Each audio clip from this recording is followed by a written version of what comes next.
Hello, this is Blakey Crow. We're going to be doing a chord analysis for the hymn Creator God Creating Now.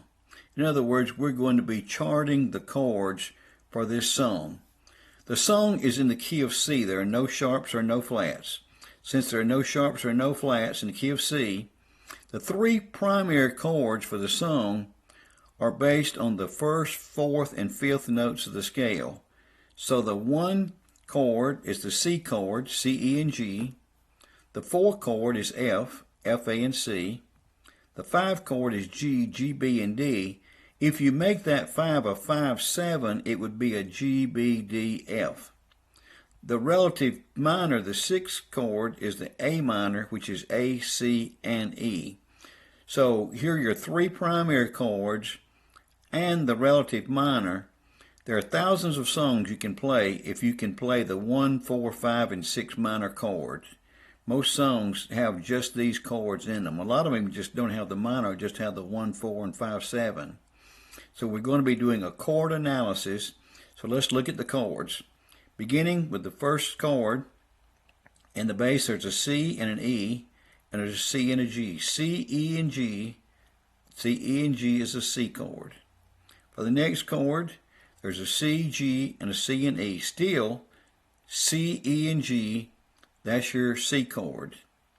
Next, we have an F in the bass. There's an F, A, and a C, and the A is repeated. F, A, and C is the 4 chord, so that's an F chord. Now, we don't have a C in the bass. We have an E in the bass, but it's a C, E, and G. It doesn't matter what the bass note is.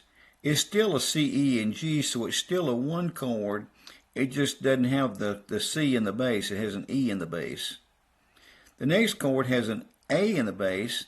There's an A, C, and E. A, C, and E makes up the A minor chord. Then we have an F and an A and a C, but there's an extra note in there. F, A, and C is an F chord, but it would be an F except there's another note. There is a D in there. So if we do F, A, C, go F, G, A, B, C, D, that's 6 notes up from the root. So that would be called an F6 chord. It's an F chord, but there's the 6th note of the scale added to the F. If you're using the F scale, then it's the 1, 3, 5, and 6, which makes an F6 chord. Then we have a G, a B, and a D. G, B, and D. It's just a plain G. It's not a G7, just G, B, and D. Then we have C and E and G. C, E, and G is the C chord, the 1. Next, C, E, and G. That's a 1. We have an A in the bass. Let's see if this is the A minor. Is it an A, C, and E? There's A, C, and E. C is repeated. A, C, and E. That is a 6 minor and A minor chord. Now here's one that's not listed in the chords above. It has an E in the bass. There's an E and a G and a B. E, G, and B, for it to be an E chord, the G would need to be sharp, but there's no sharps or flats. So since it's E, G, and B, that is an E minor. Stack it up in thirds, E, G, and B, and there's an E minor. The next chord is, there is an A, and there's a C, and an E. A, C, and E is the A minor chord. Now the A minor looks a lot like the C. Notice that C has C, E, and G. A minor has A, C, and E. Both of those have a C and an E. There's a C and an E in the 6th chord. There's a C and an E in the 1 chord. But the 1 chord has got C, E, and G, whereas the 6 minor has A, C, and E. It leaves out that 5th, and it goes to a 3rd below the C to the relative minor. So that's an A, C, and E. So here's an A, C, and E. That's an A minor. Here was an E minor. And then here we had A, C, and E. We're back to the A minor again. So it was A minor, E minor, A minor. Here's another chord that's not listed above. It's got D and F sharp and A. Stacking those up in thirds, D, F sharp, and A, that is just a D chord. The D chord is not one of your primary chords for this song. Then we have G, B, and D, that's a G chord. Still we have G, B, and D, that's a G chord. Looking at the second score, there's C, E, and G. C, E, and G is a C chord. Then there's an F, an A, and a C. F, A, and C is an F chord. Now here's a D, an F, and an A. A D, an F, and an A, stacking those up in thirds, makes a D minor. Then there's a G. G, B, and D is a G chord. C, E, and G is a C chord. Here is F and A the A is repeated, so that's an F chord.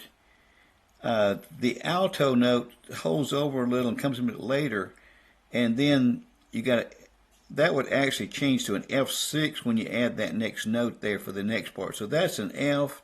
I'll just name it F, but adding this extra note here makes it an F6. Then you have an E, G sharp, and B. That's an E chord. E, G sharp, and B. But notice that sharp is now naturalized. So you got E, G, and you got C, E, and G. Well, since it's C, E, and G, that's back to your one chord. Even though it was a, E, G sharp, and B was an E chord, it went back to the C chord by naturalizing that.